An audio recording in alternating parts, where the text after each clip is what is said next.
සැනසූ අපගේ තිලෝකුරු සම්මා සම්බුදුරජාණන් වහන්සේගේ ශ්‍රී මුඛයෙන් දේශනා කළා වූ බුදුදම් දේශනා තුළින් සියලු ලෝකවාසීන්ගේ ගිනිගෙන දැවෙන සිත් සතන් නිවා සනසාලන සිසිල් දියදහරක් වේවා.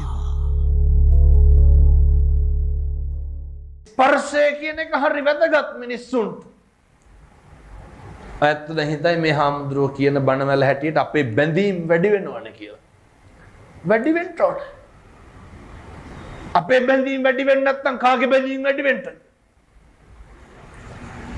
gedara බැඳීම ආදරය ලෙන්ගතුකම වැඩි වෙන්න ඕන. වැඩි වෙන තරමට තමයි gedara අකුසල් කරන එක නවතින්නේ. එහෙම gedaraka පින්නතුනි දැන් අද ගෙවල් වල හරියට ඔය තාතෝ කියලා කතා කරනවනේ. මිනිස්සු කතා කරන්න දන්නේ නැහැ. පෙම්වතා පෙම්වතියට කොච්චර කුණුහරුපෙන් බනිනවද? මම ඔය පන්ති යන කාලේ කොල්ලොත් එක්ක ඉන්නේ අමුතිත්ත කුණුහරුපෙන් බනිනවා කාටද? අපි අහනවා කාටද ඔච්චර බැන්? හාමුදුරුවනේ අරකිට කියලා කුණුහරුපයක් කියලා ෆෝන් එක තියෙනවා. එහෙමයි. අපේ ගෙවල් වල මොකටද ඔච්චර කිපෙන්නේ පින්නතුනේ? මොකටද ඔච්චර කුණුහරුප කියන්නේ? එක වචනයක් ඇති මේ සංසාරේ දිග්ගස ගන්න. හෙට ඉඳන් මම මේ කියන ටික පුරුදු වෙන්න. කාටවත් කුණුහරුපෙන් කතා කරන්න එපා. කාටවත් තෝ කියලා කියන්න එපා. කෙනෙකුගේ හිතක් රිදෙනවා නම් ඇත්තක්වත් කියන්න එපා. පැහැදිලිද? සමහරව කියනවා නේද ඔය ඒකට නම් කියන්නේ මෝඩකම කියලා. මම බෙල්ල ගහලා ගියත් කියන්න තියෙන දේ කියනවා කියලා. ඒක හපංකමක්ද? එහෙම කියන එක බෙල්ල ගහලා ගිහිල්ලා මිනිස්සෙකුගේ කියපු එකෙන් වැඩක් තියනවද? වැඩක් නැහැ. හිතක් රිදෙනවා නම් කෙනෙකුගේ දෙපාරක් හිතන්න. ඇයි මෙහෙම කියන්න හේතුව? මරණ මංචකේ එළවයි මෙලවයි දෝලණය වෙනකොට මොකක්ද මතක් වෙන්න ඕන? මම මගේ ජීවිතේ කිසි කෙනෙකුගේ හිතක් රිද්දලා නැහැ. මම කාටවත් තෝ කියලා කතා කරලා නැහැ. ඔක ගෙදරින් පටන් ගන්න නැතුව කියමු බලන්න කොහෙන්ද පටන් ගන්න? දරුවෙකුටවත් තෝ කියලා කතා කරන්න එපා. හරි මෛත්‍රියෙන් වැඩ කරන්න. හරි කරුණාවෙන් වැඩ කරන්න. ඔය අර ගෙවල් වල තියනව නේද නැන්දම්මලේලි ගස්ටනේ? මං හිතන්නේ මේ පැතිවල නැතුව ඇති. බොහෝ පැතිවල ඕක හරියට තියෙනවා. මොකක්ද ඔය ගස්ටනේ කියන්නේ? අනේක ඉවසන්ට බැරිකමනේ. ජීවිතේ දැන් ඔය වාහනයක්වත් අපි යනකොට සමහරක් බයිසිකල් වමෙන් ඉස්සර කරනවනේ. අපි බනින්නේ නැද්ද කුණුහරුපයක් කියලා? මේ අනවශ්‍ය විදියට වේගෙන් වෙන කවුරු හරි යනකොට අනේක ඉවසන්න පුරුදු වෙන්න. දැන් මෙතන ඉන්න කවුරු හරි කෑ ගැහුවොත් එහෙම අපිට කේන්ති යන්නේ. ඇයි ඒ කේන්තිය? අපි කෑ ගහලාද අනුන් කෑ ගහලාද? වෙන කවුරුවත් කෑ ගහපු එකකට අපිට කේන්ති යන්නේ. දැන් ඔය මදුරුව මරන්නේ වැඩිපුරම කනවටද කනගාව කෑ ගහනවටද? කෑ ගහන එක දරන්න අමාරුයි නේද? කනගාව කෑ ගහනකොට අත් දෙක උස්සලා පුඩියක් ගන්නවා. ජීවිතේ පුරුදු වෙන්න ඕනේ මේ අනේක දරන්න. ධර්මයේ විසින් මොකක්ද කරන්නේ? පින්නත් අපි දරන්නේ අනේක ඉවසන්ට පුරුදු වෙන තාක්කල් ජීවිතේ අකුසල් කරගන්න එක නවත්ත ගන්නට බෑ. අනේක ඉවසපු ගමන් දැන් බලන්න ඔය සමහරු නැන්දම්ම ලේලිලා ඔය ගැටලු ගස්ටන පණිවිඩ අරගෙන එනවා. අපි අහනවා ඉඩකඩම් ගැටලුද? නැහැ. අපි අහනවා කණ්ඩ බොණ්ඩ දෙන්නේ නැද්ද? නෑ හාමුදුරුවනේ එහෙම ගැටලුවක් නෑ. මොකක්ද ගැටලුව? සමහර අම්මලා ඉන්නවා මේ අර දැන් පුතාලා බඳින්න කලින් එක විදිහක් නේ. බැන්දට පස්සේ කොහොමත් කසාද බැඳපු අලුත ලෙන්ගතු වැඩ කටයුතු කරනවා. එක අම්මා කෙනෙක් මං ඒ කියපු විදිහටම කියන්න. හාමුදුරුවනේ අරක ඒ දවස්වල නම් නැගිට්ටේ කණ්ඩ. දැන් නැන්දම්මගේ ගැටලුව ඇති වෙන්න හේතුව. ඒ අම්මා කියනවා දැන් ඒ කියපු මගේ අසිෂ්ඨකම නෙමෙයි හොඳේ මේ කියපු විදිහ. දැන් හාමුදුරුවනේ අරකිත් එක්ක නැගිටලා උයනවලු. මේක මුන්දට පෙන්වන්න බෑ. මොකක්ද? පුතා මේ පැතිවල එහෙම නැතුව ඇති හොඳේ. කට්ටියම hina වෙනවා. පුතා ලේලිත් එක්ක උයනවා.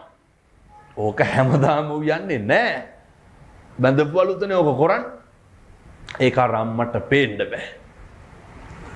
ලේලි කියනවා හාමුදුරුවනේ ගෙදර මෙහෙමයි.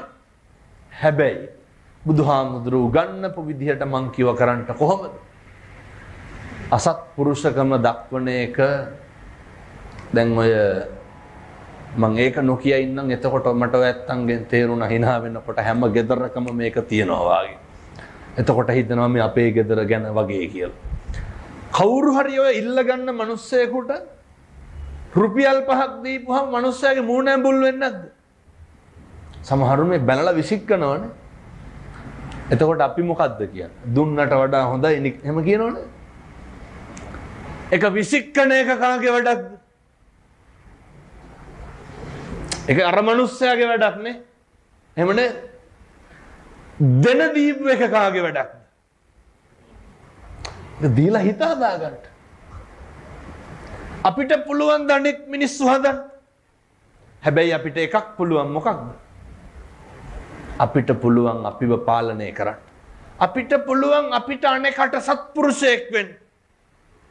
මොකද පින්නතුනි අපි අනෙක නිසා කිපිලා අපි අසත්පුරුෂ වැඩ කටයුතු වල හැසිරීලා ගිහිල්ලා අවසානයේ ජීවිතය අප්‍රමාණ දුකක් විඳින්න සිද්ධ වෙනවා.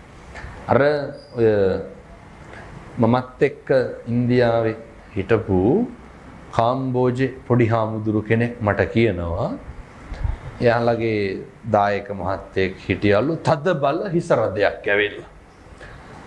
ආත්මේ තියෙන දුක හිස රදේ ඇවිල්ලා බලනකොට පින්නත් ඔළුව ස්කෑන් කරලා බලනකොට ඔළුව ඇතුලේ ජීවීන් වගේක් ස්කෑන් එකට පෙන්වනවා.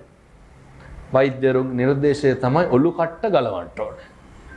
ගලවලා බලනකොට මුළු ඔලු කට්ට පුරාවට අර සත්තු జాතියක් කිනිතුල්ල වගේ. ඔලු කට්ට පුරාවට මැරුණා. සල්ලි හොඳ සල්ලිකාරයෝ. හොඳට සල්ලි තියෙන. නමුත් මේ මිනිස්සු කරපුවා කියපුවා ඒවා කොහොමද විසඳගන්නේ? අර අපේ තාත්තා රෝහලේ ඉන්නකොට කවදාවත් අම්මයි තාත්තයි ගාව කුලියට නම් කට්ටිය නවත්තන්න එපා. එහෙම නවත්තනවා හරියට. තාත්තා කිව්වා යන්න නැතුව චුට්ටක් කොහොම ඉන්න. අපිටත් මේක තමයි වෙන්නේ හොඳේ. වයසට ගියපුවා ඒ හින්දා ඔය ලොකු අධිතක්සේරුවකින් එහෙම ඉන්න එපා. බය වෙන්න දෙයක් නැහැ සල්ලි තියෙනවා. ඔය වගේ ඇති තේරුමක් නැහැ. මම ටිකක් වෙලා හිටියා දැන් දරුවෝ විවිධ කෑම බීම ජූස් වර්ග ගෙනල්ලා තියලා තාත්තගේ මූණත් ඉඹලා ගියා. අර බලාගන්න එක්කෙනාගේ සාක්කුවේ තියෙනවා පවුඩර් බෙලෙක්කේ. ඒ මිනිස්සයා මොකද කරන්නේ? දරුවෝ ඇවිල්ලා බලනවා මේ පවුඩර් පවා ගාලා තියාගෙන ඉන්න එච්චර ආදරේ. අර යකා කරන්නේ දවසම පවුඩර් ගාන එක ලෙඩාගේ. එච්චරනේ. දරුවෝ මොකද්ද හිතන්නේ එතකොට? තාත්තට කතා කරගන්න බෑ. හැබැයි දරුවෝ එනකොට ඇස් වලින් කඳුළු වැටෙනවා. මොකක්ද මේ තියෙන්නේ? පින්නතුනේ බඩගින්න. දරුවෝ ඇවිල්ලා ගිහිල්ලා විනාඩි 10කට විතර පස්සේ තව මිනිස්සෙක් ආවා. අනේ අර කණ්ඩගෙන ආපුව සේරම අරගෙන ගියා. තාත්තට දෙන්නේ නැහැ. ඇයි මේ වැසිකිළියන්න කුලී බලන මිනිස්සු කැමති දනුන්ගේ මල මුත්‍රා ආදී. ඉස්පිරිතාලෙන් දෙන කෑම එක ගන්න. ඒක තමයි තාත්තට කවන්නේ. දරුවෝ හිතන්නේ මොකක්ද? හොඳට පවුඩර් පවා ගාලා බලාගෙන ඉන්නේ. මොන දුකක් ඇති වෙනවද? බඩගින්නේ මැරෙන්න වෙන්නේ නැද්ද? දැන් කියමු බලන්න සල්ලි තිබ්බට වැඩක් තියනවද? දරුවෝ නොසලකනවද? සලකන වැඩක් තියනවද? ජීවිතේ මෙහෙම ජීවත් වෙනකොට හිතන්න මෙහෙම වෙනවා කියලා. අදිමාන්නෙන් ඉන්න එපා. ඇස්පිල්ලම් ගහන සැනින් මේවා වෙනස් වෙනවා පින්නතොනේ. මේ ලෝකේ හැම එකක්ම වෙනස් වෙනවානේ. මොකක්ද වෙනස් වෙන්නේ? මම මේ බණ කියනකොට මං මැරෙන්න පුළුවන්. එහෙමනේ. ඔයත් බණ අහනකොට මැරෙන්න පුළුවන්. බොහොම ඉක්මනින් මේවා නැති වෙනවා. කිසි දෙයක් ගැන බුදුහාමුදුරුවෝ උගන්වන්නේ අර අත්තාහි අත්තනෝ නැති නේ. අපිට අපි නැති වෙනවනේ පින්නතුන්. මම හැම තැනම නිතරම දේශනා කරනවා මේවා. බොහෝ මිනිස්සු හැදෙනවා. ජීවිතේ මේ දැන් මේ වතුර වීදුරුව පේනවනේ. මේක මට ගන්න බැරි වෙන දවසක් එන්නේ නැද්ද? දැකලා තියෙනව නේද? මේ වතුර වීදුරුව මට ගන්න බැරි වෙන දවසක් එනවා. බුදුහාමුදුරුවෝ අහනවා. කුතෝ පුත්තෝ කුතෝ දන. දැන් මේ මගේ කට මගේ උගුර නේ. මට මේකෙන් වතුර ටිකක් බොන්න බැරි වෙන දවසක් එන්න. දැකලා තියෙනවද අර බට ගහලා කවන පොණ ලෙඩ? ඕකට සල්ලි බලපානවද?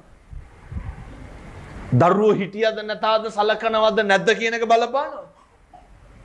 පින්නතුනේ ජරාව, ව්‍යාධිය, මරණය කියන මේ යථාර්ථයට මෙහා තියෙන හැම එකක්ම අපිට වැඩක් නැති දේවල්.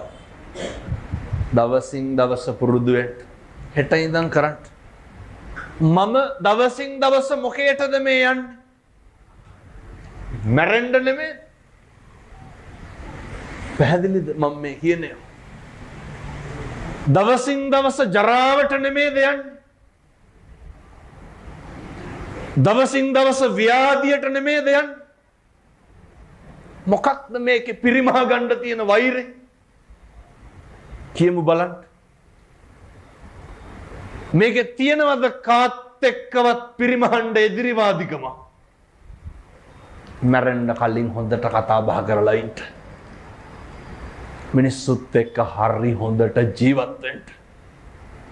දෙන්න පුළුවන් නම් කාට හරි ඇල්ලතුරු වීදුරුවක තරම දෙයක්වත් ඒක හරි සතුටින් දෙන්න.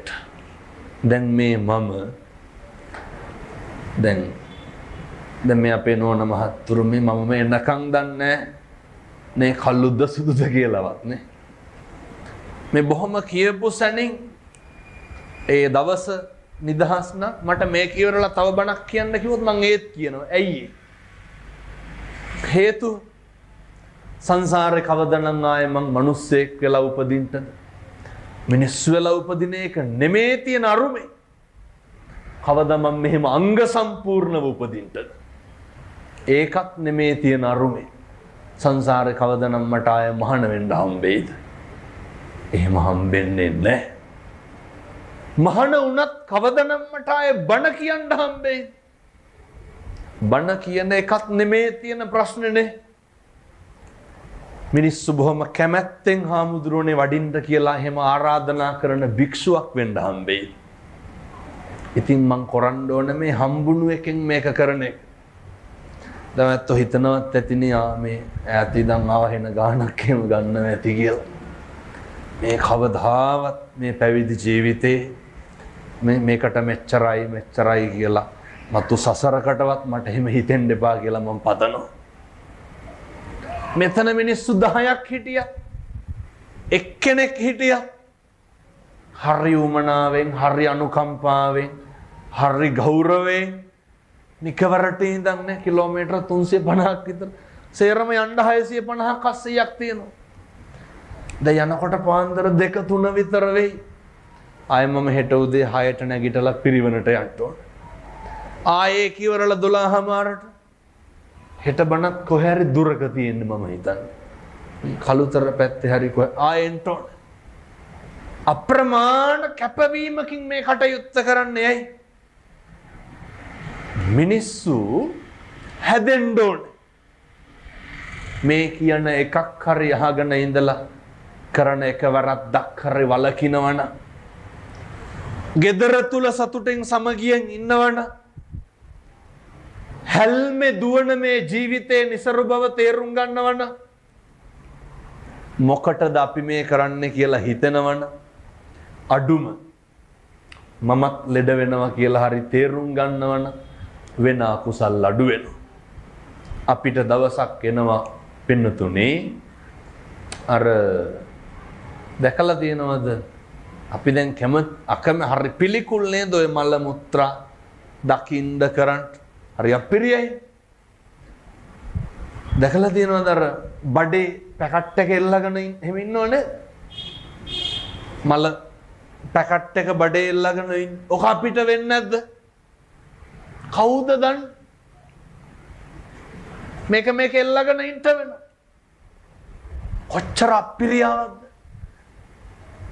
කොච්චර පිළිකුලක්ද? එතකොට වැඩක් තියනවාද අපේ ඇඳුම් වලින් වැඩක් තියනවද? සල්ලි මිටි පිටින් ගොඩ ගහලා තිබ්බට වැඩක් තියනවද? ජීවිතේ ඉගෙන ගන්න. සතුටට එහා ගියපු ආය ධනයක් තියෙන්න බෑ. සන්තුට්ටි පරමං ධන. කවුද මේවා ඉගැන්නුවේ? බුදුවරු උගන්වපු මේවා වඩන්ට කොහොමද සතුටින් ඉන්නේ? වෙන මොකුත් ඕනේ පින්නතුනි අනේකට දුක් දෙන එක නවත්තන්න. හෙට උදේ නැගිටපු ගම පුරුදු වෙන්න. හෙට උදේ ඉඳන් මේ අම්මලා තාත්තලා සේරම මේක කරන්න. පින්නතුනි දැවෙන තැවෙන හැල්මේ දුවන මේ ජීවිතේ හැම සත්වයකටම මෛත්‍රී කරන්න. කොහොමද? නැගිටපු ගමන් ලෝකේ සේරම දෙනා දුකින් මිදෙන්න ඕන. සේරම නිරෝගී වෙන්න ඕන. මගේ අම්මා මගේ තාත්තා සුවපත් වෙන්න ඕන. මගේ දරුවෝ මට වෛර කරන උදවියට මෛත්‍රී කරන්න. කවුද ඔක ඉගැන්නුවේ? බුදුවරු. මේක නෙමෙයිද කරන්න ඕන? ඔක ඉතින් ඇයි කරන්නේ නැත්තේ? මම මේ කියපු එකකටවත් රුපියල් 50ක්වත් වියදම් වෙනවද? වෛර කරන මිනිස්සයාට වෛර කරලා ඒක කවද්ද පින්නතුනි ඉවර කරගන්න? නිකමටවත් හිතෙන්නේ නැද්ද? දැන් බලන්න ඔය වෙඩි තියලා මරනවනේ. කපනවා කොටනවා. ඇයි? වෛරක්කාරයෝ සංසාරේ කොච්චර එන්නද තෝ මරනවා කියාගෙන. කවදාවත් එහෙම කියන්න එපා. හේතුව පෙර සසරේ පින්වන්තකමට කතා කරන්න හම්බුනේ එහෙම කියන්න නෙමෙයි. කව හෙට ඉඳන් කිසි කෙනෙකුට එහෙම කියන්න එපා. විහිළුවටවත් කියන්න එපා. කාල් යක්ෂණීය දරුවෝ මරමරා කන්නේ ඇයි? වෛරේ තියෙන භයානකකම.